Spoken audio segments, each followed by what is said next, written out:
Semana e já desejando que seja bem produtivo para todos. Esse é o programa Personalidade. Começando a semana em grande estilo, nós temos como convidado aqui o Roberto Bispo. Ele que é cantor gospel, está fazendo um trabalho e muita gente tem visto falar do Roberto por aí, mas às vezes ainda não conhecia o que é que ele está pretendendo ao anunciar que já está em fase final a gravação de um CD no estilo gospel. Boa noite, Roberto. Boa noite, Prado. É uma satisfação, né, estar aqui juntamente com você no programa Personalidade e também nossos ouvintes lá do outro lado, né? Muitos aí realmente não me conhecem. Eu sou surpresa para muitos que me conheciam e agora sabem que é o Roberto Bispo, né? Quem é a pessoa do Roberto Bispo? Graças a Deus o CD está chegando aí e muito em breve, né, nós estaremos fazendo o lançamento do mesmo.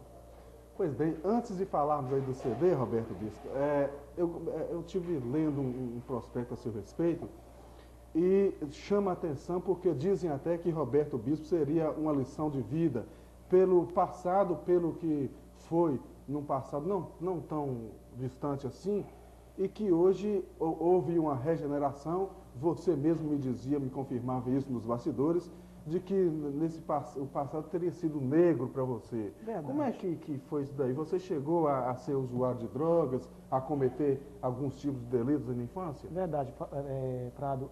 A minha infância foi um pouco meio tumultuada. Deixando claro que você não se importa de falar Não. Acho que quem vive de passado é museu, mas a história, o homem presente não vive essa história. E a história, a minha vida no passado, vai servir de exemplo para outros que estão daí hoje o que dizem, né? Roberto Bispo, uma lição de vida, né? Com certeza. Eu tive uma vida com... Cheguei para a cidade, eu não sou daqui, por sinal eu tenho 23 anos que eu não vejo os meus parentes.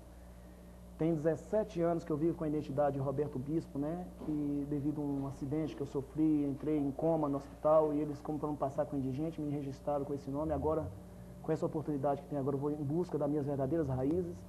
E tive envolvimento com droga, eu usei droga, comecei a usar droga com 10 anos de idade. Nesses 10 anos eu comecei também a tirar coisa dos outros mesmo, nas lojas. Fui um garoto problema no juizado menor, tive um problema psíquico e tive isso aqui vários, mesmo, tudo em Teoflotone, né? Então em 95 para 96, meus sonhos começaram a se realizar, que eu arrumei, alguém me deu a mão.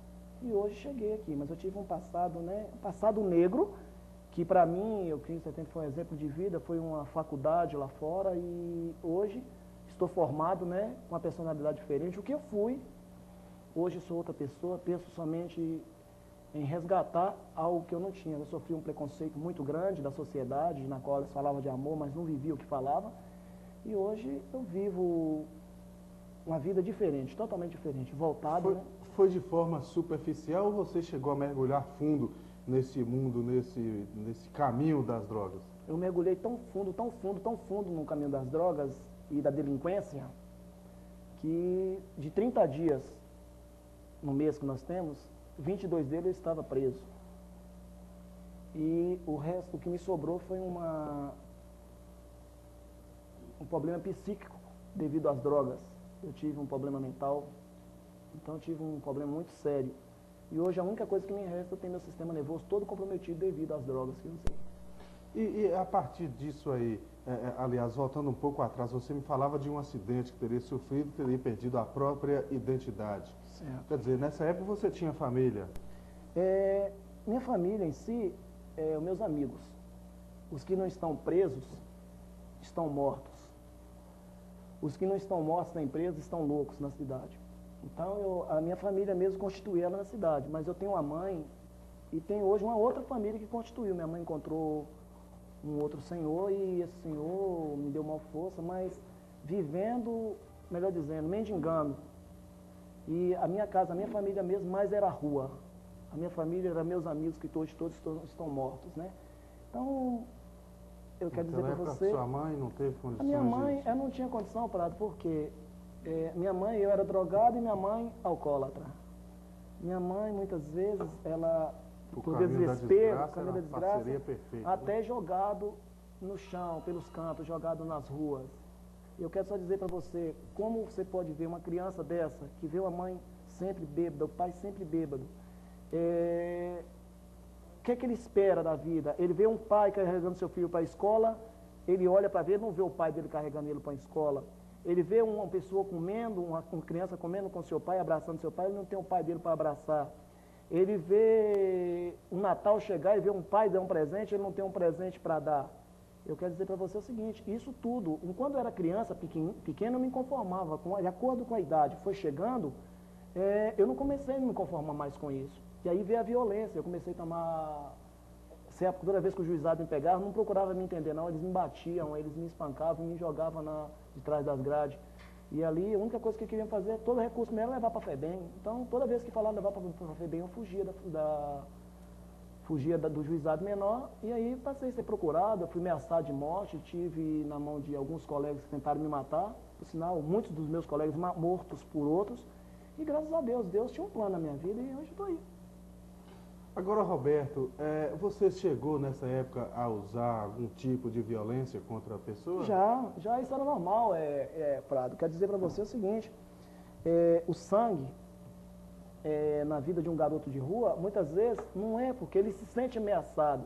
É como um animal você ataca ele e de repente ele se sente acuado e ele te ataca. Não é porque ele é mau, uma cobra, é a mesma coisa. Assim é um ser humano, ninguém faz mal para ninguém.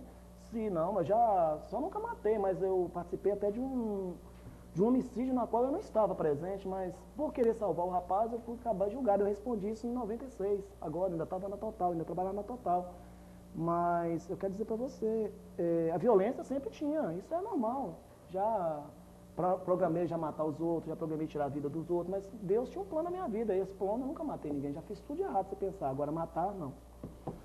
Porque fazendo uma análise mais fria de uma situação dessa, onde é que fica a questão religiosa quando o sujeito pratica certos tipos de delitos e seria até aquele momento não teria encontrado a luz, como se fala, e depois encontra? Com certeza. Por que não encontra antes, Roberto?